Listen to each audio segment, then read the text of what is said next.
All right, welcome back. Dome Theory, Bobby Manning here on CLNS Media. We are live today, doing this in the afternoon ahead of our Celtics game against the Bulls tonight. We'll be going live for that. But checking in here with the Clippers, who won last night, I believe, right? Over the who'd they play last night? The Minnesota. Yeah, beat the Minnesota Timberwolves. Timberwolves. Yep. So they're on a tear right now. And I know all the Celtics fans are going to be asking you about Rajon Rondo here live in the chat as he comes to LA and basically turns his team around.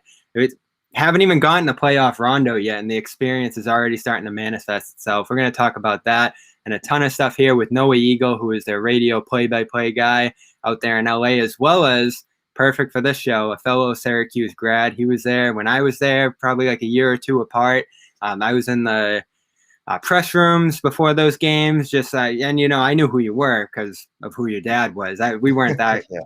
I probably said hi to you or something back then, but I've always wanted to interview you, get to know your experience, and there are a million different ways I could come at this. You've probably been interviewed 100 times throughout your career about you and your dad's relationship, but thanks to the news this week that Jimmy Boeheim is going to be transferring to Syracuse, I can come at this a different way and ask this Boeheim experience at Syracuse. Now, coming into this next season, it's going to be Jimmy Boeheim, Buddy Boeheim, as well as Jim Boeheim at the helm for year 45 or 46 now for him at Syracuse.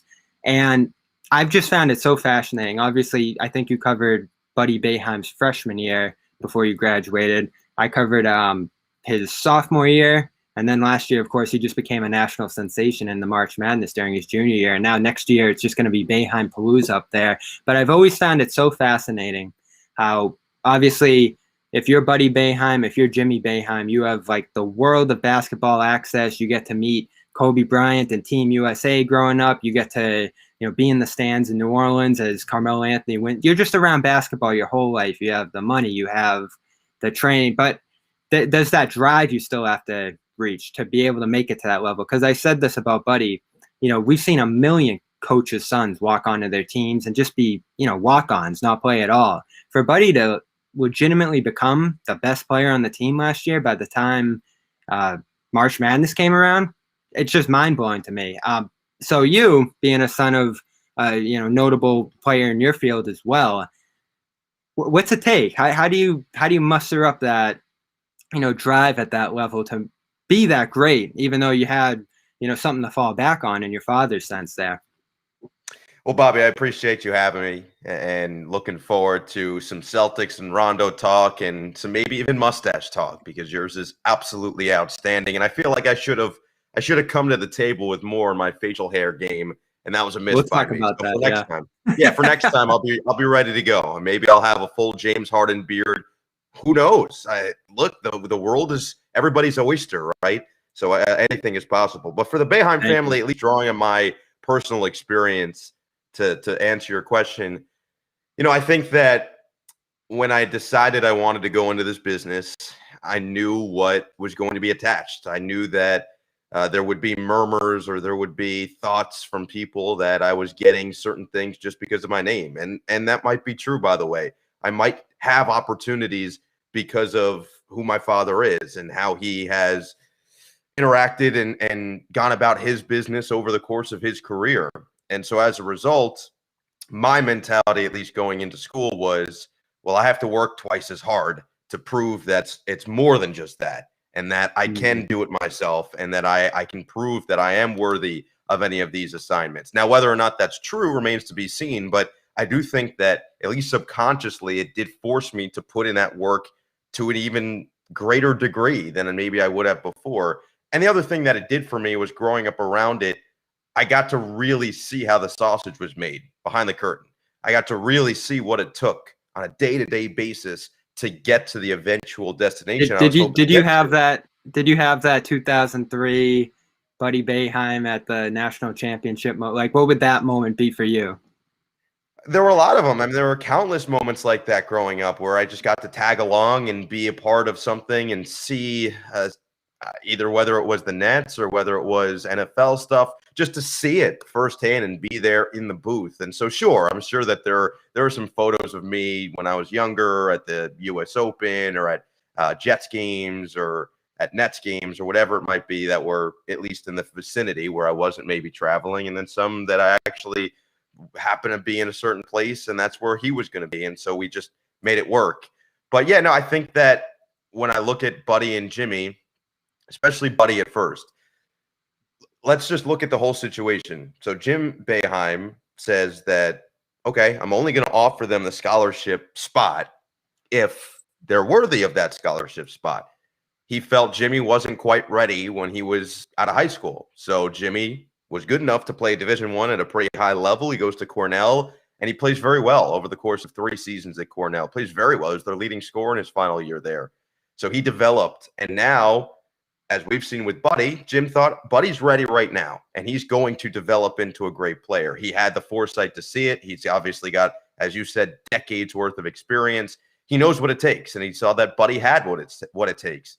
And Buddy, to his credit, has put tireless work in. And I've talked to a lot of people within the program that just say that he works as hard as anybody across the country. And you can see it because you said it, Bobby. He's already taken some ridiculous strides forward in just a couple of years on campus. I can't imagine now to have that familiarity with your brother on the same team, your father coaching the team, to take another stride moving forward. It seems inevitable at this point based on his hard work. So just from my experience, I think being able to see what it took every single day and almost having that get into your brain like osmosis, that helps. And then in the back of my mind, I'm always making sure that I put in maximum work leading up to any of these events. I'm doing whatever I possibly can to cover every single base, because I do know that people will still say, well, he's just there because of this, this, and this. So, you know, I would hope that over time, similar to with Buddy, people just say, oh, wait a second. Okay, no, he's clearly done the work and he's earned his spot here. But that comes with time, and that comes with proving yourself. For sure. Was that a good enough way? Was that different than the way you've been asked that in the past? I hope. Sure. Yeah. Sure. There's a variety of directions you could go, but yeah, we do that differently here on Dome Theory. So what I find most interesting about you and, you know, differentiating yourself from your father so far in your career is that forward vision you've had for the role, the broadcasting, you know, position in sports. And it's going to have to change into the future. It already is. And you've been part of it, finding different ways to do things and just connecting with a different audience, because, you know, sports viewers have gotten older. Sports consumption has gone down in the country, and the reasons for that have been thrown around all over the place for various different reasons. But I think part of it is that the audience has gotten older. Some of those people have moved on from that, gotten too old to keep following sports as a whole. And younger people, you know, by and large, all these studies are showing that, you know, they're on their phone watching highlights. They're on YouTube more than they're watching games on TV. Certainly the radio at this point in the role that you're in right now. So, you know, we'll talk about your Nickelodeon experience during the NFL playoffs, but in your day-to-day role as LA Clippers broadcaster on the radio, hop in the car, turn that dial, find the game, either that or people are going to have to, you know, download an app and find your broadcast on there on the phone. How have you, you know, with a forward-looking vision in this job, tried to draw new audiences, you know, move kind of this role that's very traditional, you know, almost like 100 years old at this point, into the future, and, you know, make it something that younger people can connect with out there in LA? That is the dilemma. That is the biggest question mark of how to do it. And I think the biggest thing with any of these roles that I'm doing, you mentioned the Nickelodeon game, or whether it even be with the Clippers, in a sense, you have a blank canvas, and it's up to you to go out. Certainly that Nickelodeon game, because that had never been done before. We had a completely blank canvas. We could mold it and color it any way we wanted to make it seem like it was supposed to be. And so I think it goes to at least a certain extent for that Clipper job as well. In my opinion, I want to bridge the gap, and I want to reach a wide-ranging audience. So I want people who are 12 years old just starting to get into the game, all the way through 72 years old who have been following the game since the days of Wilt and Bill Russell or whoever. I want all of them to be enjoying and to be into it, and I want to find a connection with all of them. And I think a big reason that I enjoy TV, movies, music, books, I try to be extremely well-rounded so that I can find a connection with anybody in any age group. And so that's something that I try to incorporate on the broadcast, whether it be something I see on TikTok, so maybe then a teenager might like it, or it's something that I read or watched a movie from years back, and I can drop a line from the movie Airplane, and maybe somebody else will like it. Whatever it might be, if I can find just a wide-ranging set of connections, I guess, to people, that's really what I want to do. Because at the end of the day, we always hear a lot of, if you went to Syracuse, you've probably heard this at least once, consider the listener, right? So how do I consider the listener? Well, I want to make them feel like we're just having a conversation and they're right there sitting next to me. And so the best way to do that is to make a connection with them. And the best way to make a connection with a wide-ranging group of people is to be just well-rounded in general. So I try to watch as much as possible. I try to consume as much as possible. I try to stay current with the news. I try to stay current with trends online. All of that goes into the preparation process, so to speak, on a more of a fun degree. But it still is part of it. It's part of the mold, part of what will make me into the broadcaster I hope to be. So it's just incorporating a wide variety of things into my game calls. And that's a skill that I've continued to try to sharpen now with each game.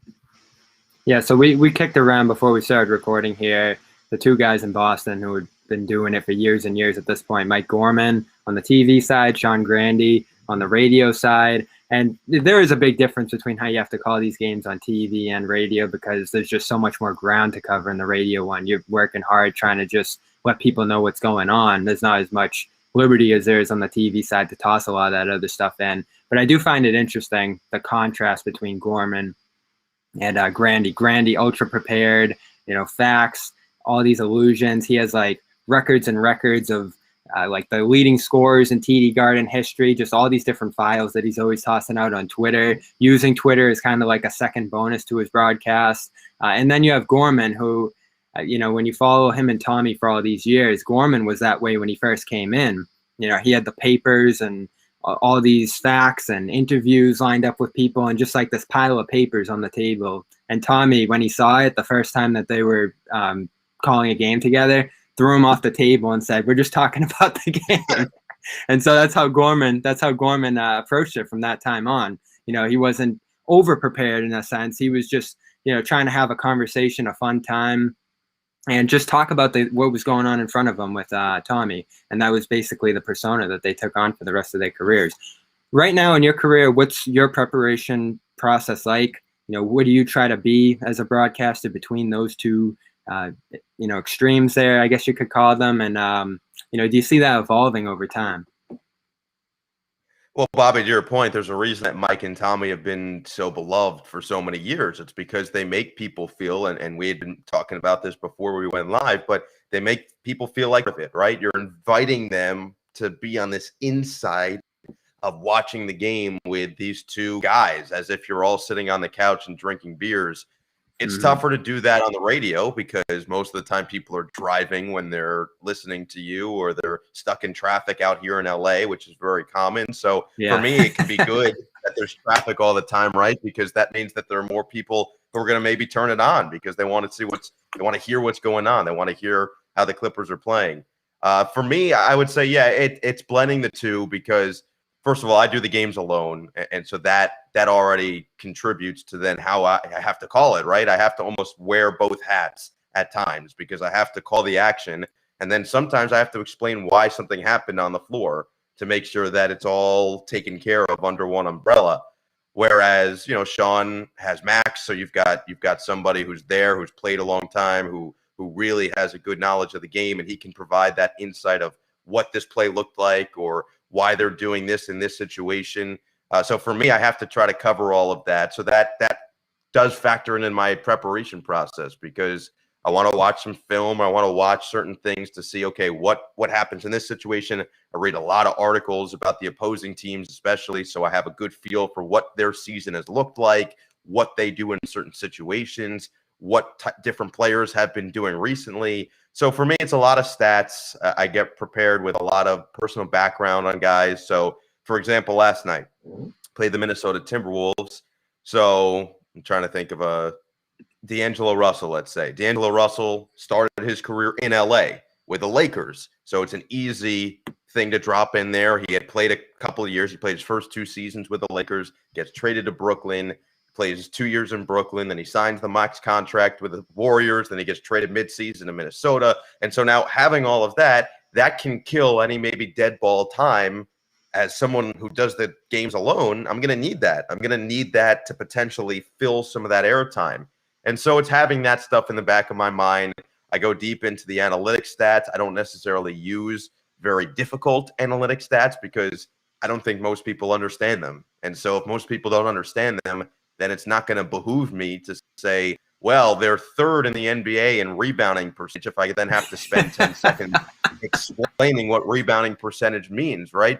And rebounding percentage is one of the surface level ones. There are some deeper ones that I could use, like VORP, that nobody's going to care what VORP and who's leading the league in VORP. That's when people are going to turn it off. Correct. So it's balancing those two. It's balancing the stats and the right stats in the right moments with the human interest stories and humanizing the players with then all of those references that I had talked about earlier of connecting with. So it's all a balancing act over the course of a 48-minute game. And I'm still working to perfect all of it, and I don't think I ever will. I'm just going to be working towards that perfect game. I know Mike Tirico came back to campus when maybe you were probably a freshman. I think I was a sophomore, and he had said, I'm still looking for perfection, and I think every broadcaster is. Every broadcaster wants that perfect game, and they never, ever feel like they'll get it, but that's what keeps you working. That's what keeps you driven, and so that, for me, is exactly what I'm looking for. Do you labor over the game long, or are you just right on to the next one? Are you looking back saying, I could have done this? Do you even listen back? No, you can't let it keep you up at night. If I did that, I literally wouldn't sleep, and then that wouldn't be healthy because my next day would be even worse. So, no, what I do is I come back home, the highlights get sent over to me, I listen back to the highlights, I listen back to maybe a stretch or two, say, okay, here's where I could have improved, and then I try to work on that for the next game, and the same process continues. But my goal will always, has been since I got here, it'll always be, no matter what I'm doing, my next broadcast, I would like it to be better than my previous one. If I'm doing that, and every single time I'm on the air, I get slightly better, then I'll feel like I'm doing my job well. So I'm going to toss a couple at you here. The feedback, whether it's a fan or whether it's Steve Ballmer coming to you and giving you some feedback on this so far. What's that been like since you started this job? And you talked about like that dynamic. You're mentioning Lakers stuff in these broadcasts because this is forever going to be a Lakers city out there in LA. So you're almost appealing to that market as well. And that's interesting because that's what your dad's done his whole career in New York, being kind of the junior team in New York City. You know, most people care about the Knicks. It's probably a little more balance out there, and it's balanced out a bit since the Clippers have gotten better in LA, but it's still like that's always going to be the B team in LA. And that kind of, I'm sure, has to come into how you cover the team there. Yeah, I think there's a misconception from people that the Clippers are trying to steal Laker fans and they're trying to overtake the Lakers and this and that. Just not the case. You know, Steve Ballmer is very savvy. For those who don't know, he's our team owner. Very savvy about how he goes about cultivating this fan base. He wants to captivate younger people so that they grow with the team. That's why he's moving to a new arena in the next couple of years. He wants to build his own space. He wants it to be futuristic, state-of-the-art, one of the best, if not the best, basketball viewing experiences in the entire world. And so he's working tirelessly every single day to make sure he accomplishes that goal. And so he's not saying, hey, we know that you've been a Laker fan 20 years, but we think you should join the Clipper Nation. That's not what it is. And I think that's what people get upset with out here for some reason. There are people who are like, hey, it's never gonna be a Clipper town. We're saying, yeah, we're not saying it's going to be a Clipper town. We're just saying we've got our own little niche and we're trying to win a championship, and that's it. And so it can get contentious out here for sure, but I think that's the best part about it. It makes it so much fun. It really does. And you guys in Boston know about the Laker rivalry, what that's like.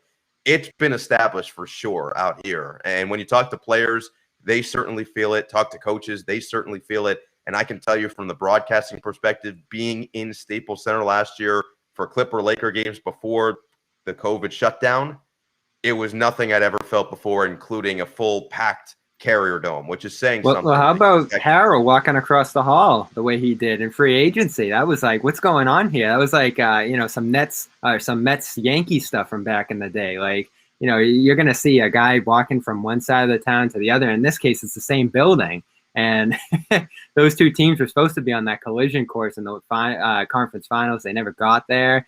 But that was one of the weirdest stories in all of free agency, was not only him leaving the Clippers, where he was, a huge part of that team's come up, but going over the Lakers after they won the championship. Like, that had to be part of the contentiousness there too. Yeah, I think that the Clippers had some plans, and clearly those plans ended up panning out. They signed Serge Ibaka, and that was really more of what they were looking for.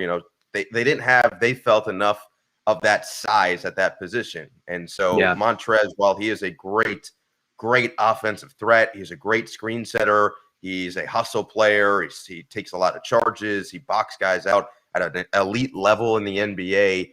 He still is only about 6'7", 6'8", and so come playoff time, they struggled in terms of that size. They really did, especially against Nikola Jokic. And so what they have now, and once Serge is healthy again, and now that they've signed Boogie Cousins as well, they have 3 7-footers with Zubac, Ibaka, and Boogie, and that's huge for them. So Trey missed, and he meant a whole lot to this organization, but they feel really good about right now. This is a team that feels pretty balanced, and the addition of Ibaka was a big factor in all of that as well. So it's been great to be a part of the Laker-Clipper rivalry so far. In my time, it's been only these two teams being both great. Usually when one of them's really good, the other one's not. If you look at the last decade plus, obviously through the 2000s era, it was all Lakers, no Clippers. The 2010s, for the most part, it was all Clippers, no Lakers. After they won their second title in 2010, they didn't make the playoffs again after 2012 up until last year. And so you look at that stretch, it was Lob City. That was all the success out here in La La Land. And so it's funny now that to see them both at the top, both of them being the Western Conference favorite, so to speak, that's been awesome to be a part of. And I'm really excited for when full fans, a full Staples Center can be back in business, because it's been an energy I've never felt before.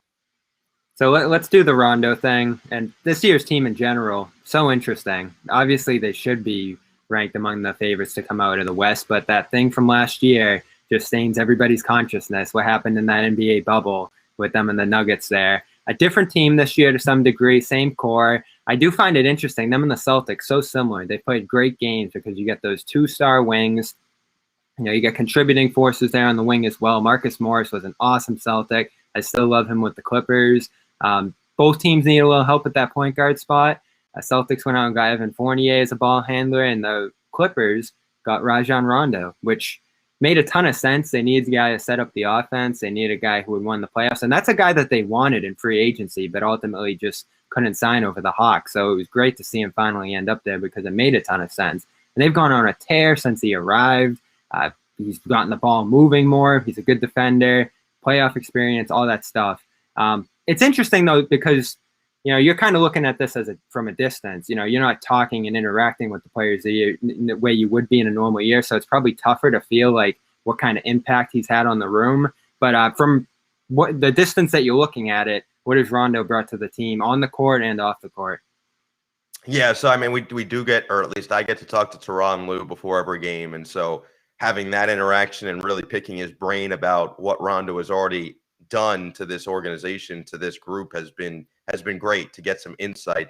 And to me, that's been the biggest factor in all of it. And I know people have talked about it, but when Rondo was with the Celtics, throughout that great stretch that he had where he made 4 All-Star teams, Tyronn Lue was an assistant coach for at least, I think, 4 years. And so to have those two, they're incredibly close, because Doc had assigned T. Lue as Rondo's guy. That was his assignment. He was the Rondo whisperer. That's what they called him.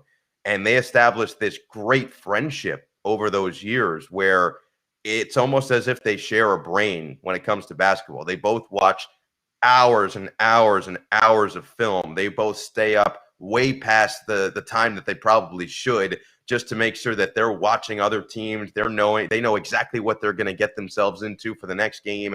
And so it's been a perfect partnership to have those two, and then to have Chauncey Billups as well. You've got 3 guys who have played the point guard position at an elite level in the NBA. And what Rondo has brought already is raised the basketball IQ of the team. You mentioned it. He's got the ball moving at a very high clip. He's shooting the ball well still. And if you look over the last 5-6 years, he has shot it well from three over the course of those years. He's been league average or better the majority of those seasons. Unbelievable. Him and Derrick really Rose were the two guys you never thought. No, and last year in the bubble during the championship run for the Lakers, he shot 40% from three. And it wasn't like he wasn't taking them. He was taking a couple of them per game. And so to have that boost off the bench now, and Patrick Beverley has been out of the lineup for the majority of the second half of the season. He's going to miss the next few weeks with a broken hand. So to have Rondo and have that calming presence down the stretch in games, it's made all the difference. And I think that's the biggest key, right? Let's look at those two Celtics games as a great example. The Clippers, the first game didn't have Paul George, which hurt them, although Boston didn't have Jaylen Brown. And Jayson Tatum has crushed the Clippers, it seems like, every time they play. Jayson Tatum, whenever anybody asks me, who are you most impressed with around the NBA? Last year, I got this question all the time. Now that you've seen every team, you've seen every player in person, who impressed you more than like you thought they would? Jayson Tatum's the first answer every single time. He is out of this world impressive. I think I've said this a couple times. I think he'll win the MVP by the time he's 27 years old. He's that good. And so he's crushed the Clippers. But to go back to point, those two games, it was a lack of execution in the final 3 or so minutes from LA. And they had those issues earlier this season. Well, for the most part, those issues have been somewhat fixed with Rondo there. You look at a close game against the Phoenix Suns, they pull it out in the end. You look at a close game at points in the fourth quarter against the Pacers on the road, they pull it out in the end. A close game against Detroit without their two stars and without Marcus Morris, without really all five starters essentially. Well, they pull it out down the stretch. And Rondo's IQ, he's coached up his teammates. His calming presence has been a huge factor. So he's really made his mark early on this team. They've only lost once since he made his debut, and that was a 3-point loss in they had chances down the stretch. So you feel good about where this team is right now. Everyone you talk to, including T. Lou, has just said, we feel really great about the position we're at this point of the season. And they've got, I think, 13 or so games remaining to just finish up, I guess, fixing up whatever small issues they might have going into the postseason. It's going to be a battle in the West. We got to talk about Tatum after you said that. The Celtics fans have gone through an interesting, and I'll go back to the first time I ever saw him out there in Syracuse when he was playing the Orange in that epic game where John Gillen hit the half-court shot, and everyone was going crazy about that, obviously, but I was looking at it and saying, did you just see that guy on the other side? I mean, he had, if I remember right, it was 25 points, 12 rebounds, 5 assists. And he wasn't running the offense, but he was, making these plays out of the short roll, impacting the defensive side of the floor.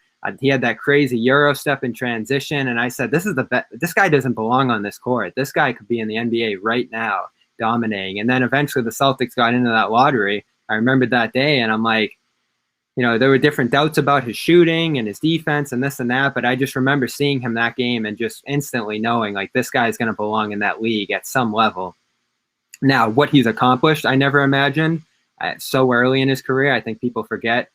They say he's 19. That's like the joke in Celtics fan. He's been 19 forever, really 23 at this point.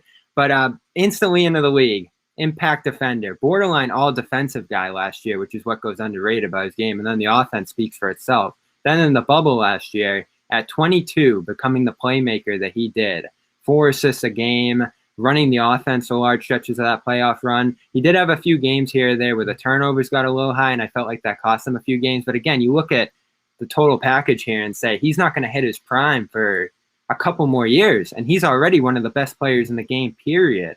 And so, I hear you say that. In Celtics land, there's been a little overreaction this year because the team's been up and down. He's had his up and downs through COVID, and people are wondering, is he really that great? Now he's come back in a big way this past month, 50, 40, 90, 44-point game, 50-point game, looking like that February 2020 version of himself. But what makes you say this guy is the most impressive player in the league to you? So he's the biggest thing is he grew more, so he's even bigger than oh he my was Lord. when he first got into the league. And then he filled into his frame. So it's a combination, right? When we saw him at Duke, he was wiry. He was definitely thin, but you could see the makings of what would be a strong player. And so we were watching that game. They had Tatum. They had my boy Luke Kennard, who's with the Clippers right now. And they had Grayson Allen. That was a good Duke team. And they may have even had Harry Giles on that team as well. And so they had Jefferson. That was Jefferson. I think they had Giles too. I want to Did say they they? had both Off of the them. bench? Yeah. Yeah. I mean, Yeah. that team should have So went way further than it did, looking back on it. agreed. And so they were good. You know, they were a good team, and Kennard was, I believe, their leading scorer that year. But Tatum, you're right. It's the fluidity in his game. It's just he can do a little bit of everything. His ball handling skill is outstanding. He can get his shot off over anybody. And I think that's the biggest key, right? It does not matter how close a defender is. It doesn't matter how draped the defender is. Doesn't matter what caliber that defender is. He gets his shot off. Doesn't matter. And you know exactly what he's going to do. Little step back to his right or left. You know exactly what's coming. Doesn't matter. You can't guard it. And he's just unfazed defensively. And so I think we've seen a toughness. We've seen a willingness to do whatever it takes to win. And I've heard from many people now that he works as hard as anybody around the league. And when you hear that and you hear his desire to continue to get better, to me, that just spells a recipe for a guy who's only going to get better and keep improving, which is scary because he's already, to me, one of the best wings in the NBA. And you give him a couple of years, I think he'll be an MVP within the next 4 years. For sure. Now, MVP this year, another story. Couple guys being mentioned. You've tossed around the award discussions on your Sirius show. Jokic seems to be the consensus now. Others are holding out on Embiid despite the missed games. You're seeing other people included in this discussion. And I don't go as crazy about this as some other people do. Like, I've heard people on podcasts saying, like, we need a real assessment of what this award means. We can't figure it out. Like, you just kind of go with your guy and then, let the results show. And they usually get it right. There's a few years looking back that maybe they got bored with Jordan or got bored with some other people who were winning it a ton, Kareem way back. But year in and year out, it feels like they get it close. You could say, oh, LeBron should win it every year, which some people do because of his stature in this league. But this is the most interesting race we've ever had, at least in our memories probably. You could throw Kawhi into that race. You could make the case for Steph Curry with the last month that he's just had. And the schedule, the injuries, and the COVID over the league have made it that much harder for voters this year to consider, in Embiid's case. And he's actually my guy. Because I discount the, probably 10, 12 games that he's missed there. I'm just going off what he's shown on the court, what he's meant to Philly, and how he's powered that team to the top of the East. That's kind of my depiction of it. And maybe that is the problem with this, is that you have a lot of different people looking at it with different ideas of what MVP is. But it's made it really contentious this year. I don't know if you heard Brian Windhorst and those ESPN guys screaming at each other on the podcast. Yeah. Oh, my Lord. It's getting hot out there.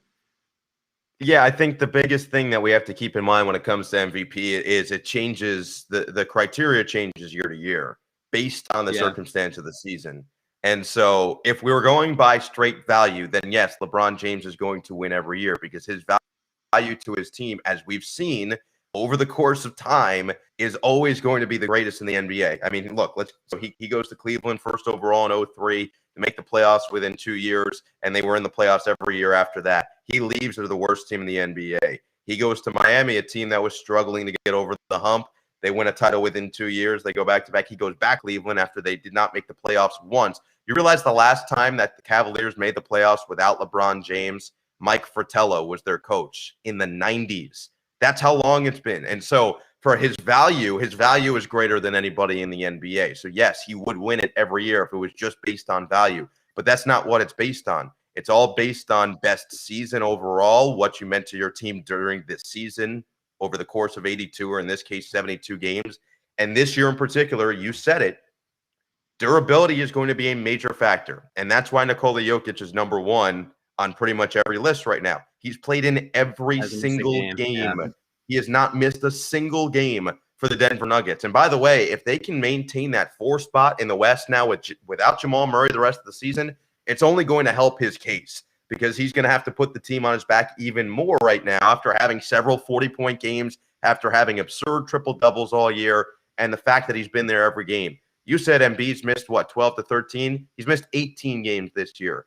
And there's only one MVP, I believe, that's played less than, I think it's 78% of a team's games. That's Bill Walton, who played, I think, 72 to 73%. I don't know. Those aren't exact stats, but it's somewhere in that ballpark.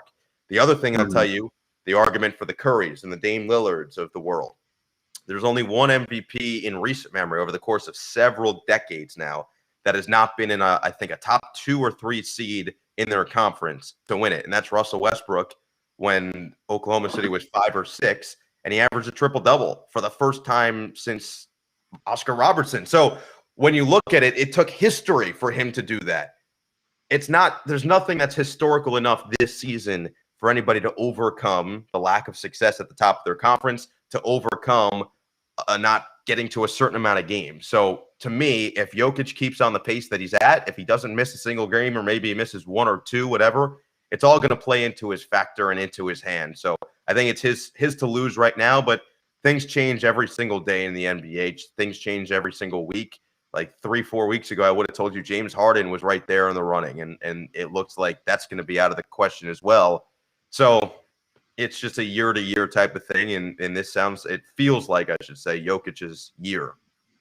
Yeah, and therefore, and he's probably got it. It feels like that's a consensus guy, and the narrative is built. And again, that Murray point is going to be so important going forward, and what he's going to mean to them post Murray as they continue to try to win games here. I do think it's interesting, and this is what's taken over the sport too in recent years to some degree, is it's hard to, and this is why that screaming match kind of went on that podcast on ESPN, is that the number 2 guy, there's a feeling that he's not going to get his due, whoever that runner-up is. Even 3rd, 4th, and 5th places who have had outstanding seasons in the end. This happens every year. There's ultra memorable seasons, whether it's Kobe with Nash or some of the other runner-ups there that have happened throughout the years, that it feels like are going to get forgotten just because there's an all or nothing approach. You know, we don't remember the runner-ups in the NBA finals in this sport fondly. We don't even remember teams making it to the conference finals as a great thing. In Boston, the Celtics have made 3 or 4 and the fans have turned it into a failure. So like this narrative around the sport, and I don't, you're in the NFL world, baseball world, all these other sports as well. It feels like the NBA has this particular problem, and we'll talk about like the narrative of the sport and where it's going, that it's all or nothing. If you're Kevin Durant, you don't have a championship, you're a failure. If you're Kevin Durant, you're not the number 1 on your team, it doesn't count. Like there's just all this, narrative-based goalpost moving in the sport on what qualifies as a success in your career or in any given season. Yeah, I think it's good and bad, though. I think that obviously the negatives, you pointed out a whole bunch of them. I think it can be taxing on players and their mental health. It can be taxing on a fan base and their mental health if their team continuously struggles to get over that plateau. But at the same time, it keeps the league constantly relevant because there are always these conversations. There are always these talking points. And this has been cultivated. This has been molded over the years from sports talk and from Twitter, social media, and the fact that people just like to debate. I think that's the biggest thing here. People like to debate. People like to disagree in general in life. Someone could say it's my favorite color on Twitter, and I think they'd get more hate than anybody known to man. They'd say, what about blue? What about purple? It's just how it works, right? And so the NBA falls into the same umbrella in the current scope of the world in general. People just like to go back and forth. It's part of the fun. And then at the end of the day, it's like, it's all in good fun. But it does keep the league constantly relevant. And it's made Do you really need water? Seriously. That was one. Yeah, does water actually make you wet? Like it's just for the fun of it. But it has made the NBA 12-month-a-year league. And that is great. It's really good for the league. And so if it's going to create more intrigue and more interest from more sources, I'm all for it. I'm all down for whatever debate people want to have. I might not partake, but I'll sit on the sidelines and watch and listen. All right, rapid fire. Your defensive player of the year. Ben Simmons. Most improved. Julius Randle.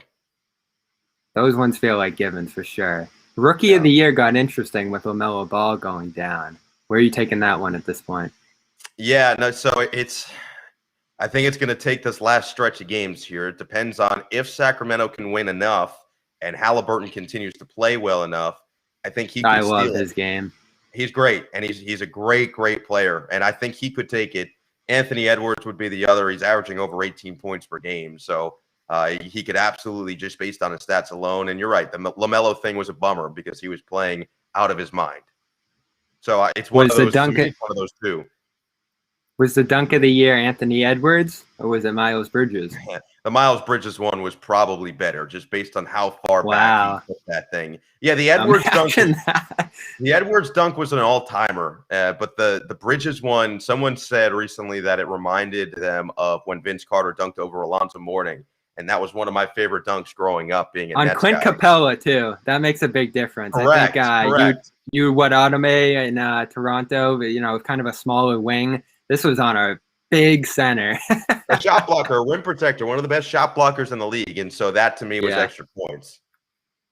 All right, Nickelodeon, that game. So much fun. And I wanted to talk to you the next day. I was so excited, but you're a busy guy, so we'll talk about it now. How did that come together? And it was just such a smash success. I don't think I've seen anything in the sports world just get this much acclaim as that thing did. Because like you said, people always like to argue. You can argue pretty much anything on both sides in the sports world, but everybody was coming out of that game, whether it was your call, the integration of TikTok talk and the slime and the references to, Nick stuff growing up that we all grew up on. It just sucked people in and became a sensation in a way that I thought was so different and so needed in the sports world now, because we'll talk about where broadcasting's going and where these sports are going. It needs a lot of new life. And so for that to come through and be a smashing success the way it was, and it's targeting kids, but even people like me could watch and look back to childhood and enjoy that, all while enjoying a sports game as well. It was just like the perfect storm of three different things coming together in there from my standpoint. I'll just let you fire away on how that came together and what that day was like and what preparation went into it, and ultimately the reaction that followed. First of all, I appreciate all the kind words, and I'm glad that you enjoy the game, because we enjoyed doing the game just as much. And it wasn't a great game either, which says all the more. Exactly right. And so how it came together, pretty simple. I think once Viacom and CBS all merged into one massive company, well, Viacom owns Nickelodeon as well. And so they had this idea that they built up and they pitched to the NFL to do this game, to cater it to kids or to a new audience of non-football fans, and to make it fun and to do a playoff game. And the NFL was all in. They were on board. They were excited about it. And so they had reached out, and by they, I mean CBS had reached out to me while the bubble was still happening. So it was, I think, maybe during or just after our Clippers series with the Nuggets. And they called me and said, would you be interested in potentially doing this? And I said, yeah, it's literally created for my two favorite things, sports and entertainment. And I grew up loving Nickelodeon and a bunch of the shows on that channel. And so for me, I was like, yeah, 100%. They said, okay, well, you're going to have to talk to Nickelodeon. They'll see if they like you, and then we'll see if you're in. And so I got to talk to some people at Nickelodeon, just similar to how we are, over Zoom. And I must have convinced them enough, because they liked me enough to give me the keys to the assignment. And so from that point on, we got ready. I mean, this was months ahead of time, right? This was back in maybe August, I guess. It was August. So back in August for a game that wasn't going to be until January.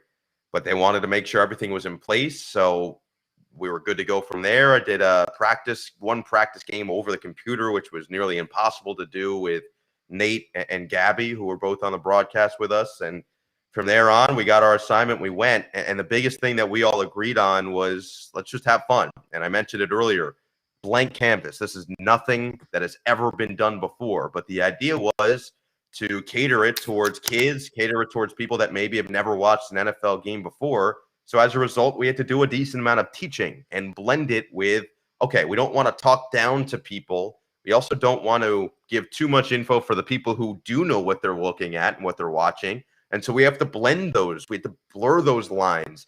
And that was the biggest challenge, was to almost bridge the gap between the two. Because to your point, I think the biggest surprise for us were, we knew kids were going to like it. We had a good inclination that kids anywhere from 3 through 12 or whatever it would be were going to enjoy themselves watching the game. What we didn't think was going to happen was the degree in which 55, 65-year-old people who tuned in liked it and wanted to stay and stick around and watch.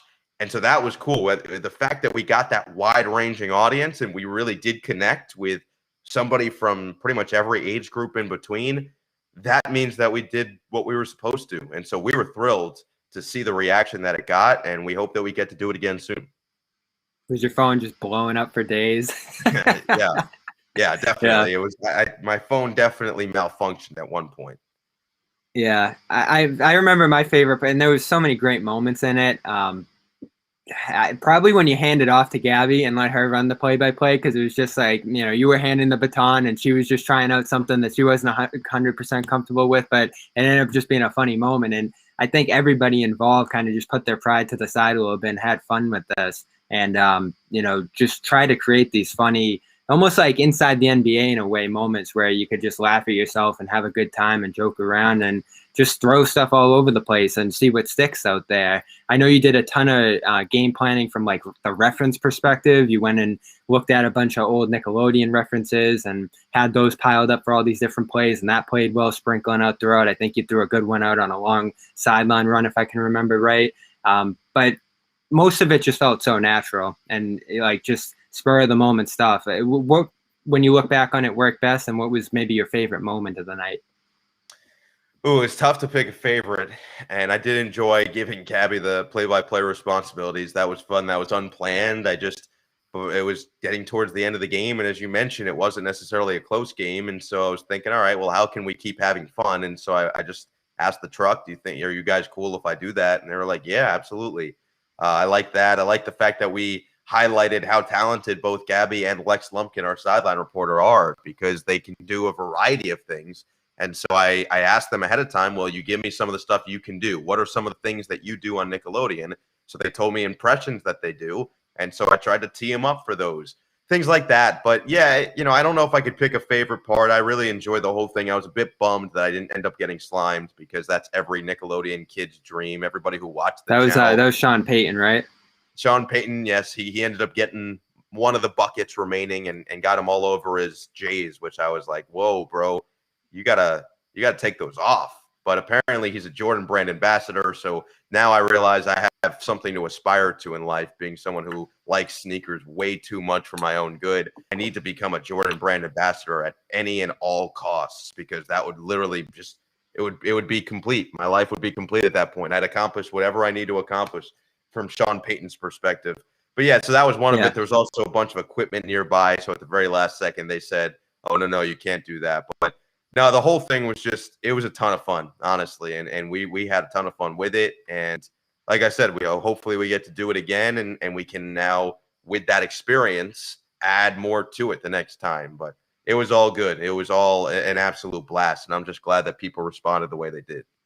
No, it just makes me smile even looking back on it. And it's something that no one's going to go back and watch Saints Bears highlights from the first round of the playoffs that year, but everyone's going to go back and look at those moments in the booth. And I think that's just going to make you smile too. The fact that, you don't want to become the story, but if you can add to the story and supplement it in a way that brings people back to that game, or just brings people to the game in the first place, I think has to be an awesome thing for you. Now, looking forward off that, I don't know how many games are going to be done on Nick in the future, how many broadcasts are going to be done in non-traditional ways going forward, but I do think it connects well to the NBA. And I know you're on radio and there's not a ton of ability experience right now, but perhaps later in your career, being part of this new wave that I think the league desperately needs. I talked about, some of my gripes with the Celtics broadcast this year, and some of it's, people shifting around and them trying to figure out what's next after Mike and Tommy were institutions for 40 years. That's difficult, but I think that's a challenge the whole league's facing. I mean, broadcast booths have gotten really old across this league.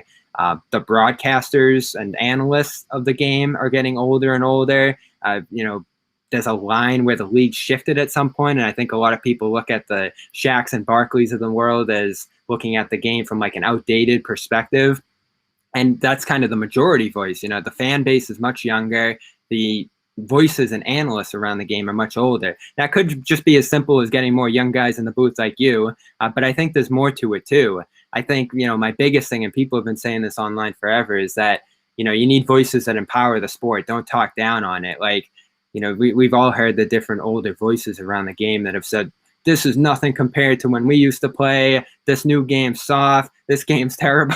Like, that just doesn't do the league well. And this is what's going on their broadcast night in and night out. So I think it drives people crazy that the product's so good. I wasn't alive in the 80s and 90s, but I've watched a lot of video, and it's just indisputable to me that there's more talent in the league than ever before. There's more compelling storylines, and just the competition, especially this year that we've seen, is incredible. So, like, how do we find a, broadcasting future for this league that represents that? And what do you think, like, your kind of part in it all is going to be? Well, I would tell you that it's all cyclical, and this happens no matter what sport you're talking about as well. If you go back to, so let's talk about the era of all those people that you mentioned, the Barkleys, the Jordans, the Ewings, the Olajuwons. That's the era of, hey, it was physical. It was, you're not getting anything easy inside. Well, you can go back and listen to Wilt Chamberlain talk on any talk show. I used to go on those late night shows all the time, and he would say, oh, none of those guys could play when we played because we would really go after each other. And it's just how it is. This is how it works. And no matter the facet, no matter the area of life, I feel like that's how it works when you're talking about anybody. I'm sure that there are singers who say, actually, speaking of DMX, rest in peace, there was a video that came out about him recently when he was on Wes one of the and Drake, shows. yeah. And he was saying how he doesn't like any rappers now. He doesn't feel like they're part of the game. So I just think that's how it is in life in general. So I don't know if it's something that's a problem that really needs to be solved imminently in the NBA. I think that over time, as you said, more and more younger people start to take over more and more after years and years. And just because people can't do this forever, people can't live forever, unfortunately. I wish they could, because it would be awesome to be able to go back and talk to like Abraham Lincoln. That'd be cool, but we can't do that, right? So as a result, I just think that's all part of the cycle. And as the next cycle comes and more people have immersed themselves into the modern style of play and the modern game, you're going to get more of an appreciation for the modern game. And then in 10 to 20 years, more and more people will say, well, back in our day, we used to shoot from just 25 feet, not 45 feet. It's just how it works. But then as over time, different aspects of the game will creep in and there will be different wrinkles, and we'll have to appreciate those as well. So I think that's the best part about sports, is it's always evolving. The NFL, I'm sure that there are NFL players that are saying, well, this guy, they wouldn't be able to throw for 500 yards on our old defense. Guess what? I'm sure they would, because over time, the whole point of the sport, right, is to get better and to improve and find ways. It'd be like if we were all still driving the buggy from the 60s. Well, no, we've got cars that are better and more improved and safer and drive faster and smoother, and the engine works better because over time we have found ways to work out the kinks and bugs. So I just think that's true in general, and that's always going to be the case. But yeah, to your point, as more time goes and more people who have grown up in this era are working and are prominent voices around the sport, then you're going to get more of that appreciation. For sure. We'll take it back where we started. Jim Boeheim, I think they asked him at some point this year, has Buddy surpassed you as a Syracuse player so far? And he said, no, I'm still the better player historically in Syracuse history. When it comes to contrasting who you are as a broadcaster and who your dad is, Iron Eagle, as a broadcaster, I definitely see that you pulled a lot from him. That's just a given, the inspiration that you pulled from your father. But how do you contrast yourself to try to be a different voice in this game for years to come? Yeah, it's tough because he's really good, and you want to be like him, or at least I do, because I watch his games or I listen to what he does if he's doing radio, and I'm saying, man, it's really good. He nailed every single part, every single aspect of the job. Whatever was required, whatever was asked, he did it and then some. And I think the biggest thing that he always passed down to me in terms of broadcasting was to be myself, and how imperative it is to be a successful broadcaster in any facet. You have to be 100% authentic. And so for me, what's a little different is, we talked about it, being younger, I've got more of a touch of, okay, TikTok or whatever's going on social media, or some of the more, I wouldn't want to say less pressing storylines, but less pressing storylines around the world of things that maybe other people don't care as much about. So I just try to be myself, and myself is definitely similar to him in many ways, but different in others. We've got similar sense of humor, but sometimes a bit different. And so it's just being me and letting the rest take care of itself, and interacting when I am working with others, interacting with others at a very high level, and trying to establish legitimate relationships and friendships with those people off the air so that it's easy on the air. but a lot of that comes from him. And so it's blending those, it's blurring those lines again. And it's a process over time. I'm still trying to work it all out as I go on, but I'm only in year 2, and hopefully it's a long several years ahead of time to continue to mold that personality and mold that voice over the years. He is Noah Eagle. You can find him on Twitter at Noah Eagle 15, the radio voice of the LA Clippers. You can hear him on Sirius XM NBA channel as well. I'll leave you with some advice since you wanted it so bad. Quarantine taught me, we were all trying to grow our beards. I couldn't do it, believe it or not. So I just shaved everything else, experimented with the mustache, and it worked. So there you have it. All right. So I'm going to, like just I said, keep experimenting. Next time we do this, it could be a hardened beard. It could be a Fu Manchu. You don't know what's coming. It's just going to be a surprise. But I'm going to have to come with a little action. I'll tell you that much. For sure. Just keep trying new things out there in LA. I texted your dad this morning for some preview stuff, and he said the LA life is treating you well. How are you acclimating to LA life? I know you're representing with Death Row there. You're enjoying the sun, exercise, basketball outside. Like, what's LA Noah like? It's pretty much the same. I always an LA type of person inside, and it just brought more of it out of me. So gluten-free. No, I don't. I still eat gluten. I'm not that far removed. But no, yeah, it's good, man. It's, I wake up every day, and it's the opposite of what we experienced at Syracuse or on the Northeast, where every single day it's sunny, it's 75 or so degrees, and I just wear whatever I want. And that aspect has been great because, as I said, I'm a big sneaker guy, and when we were in Cuse, I could not wear all my sneakers because they would just get crushed in the snow. I was wearing Timbs every day. Out here, I can't wear Timbs. It's the opposite, but I can wear all my sneakers, and so I can experiment and I can mix and match a bit more, which plays right into my interests and my likes. So that aspect has been good. And yeah, the lifestyle, it's hard to beat. When you're in Boston in seasons to come, I don't want you to get too used to that LA sun and weather and be complaining about the snow and cold, because you went through it in Syracuse, and that should set you up for anywhere. I don't 5 years. 5 years. Within 5-10 years, I don't want to hear any complaints when you go on these cold weather trips. I'll be honest with you, I'm already complaining, so I'm gone. Oh my God, I've lost it all. On 50-degree afternoons, ultra soft, real fast. Cool. It's all good. I've admitted it. I've come to terms with it, but I've gone soft, and I'm okay with that. I can handle it it's still, but I'm okay. 55 degrees. No. Pretty much, yeah. That's pretty much me now. Where are my seat heaters? All right, he is Noah Eagle here on Dome Theory. Great talking to you. Enjoy the rest of the season. We'll be following along your coverage throughout the playoffs, and hopefully we'll talk to you again soon. Sounds great. Thanks for having me.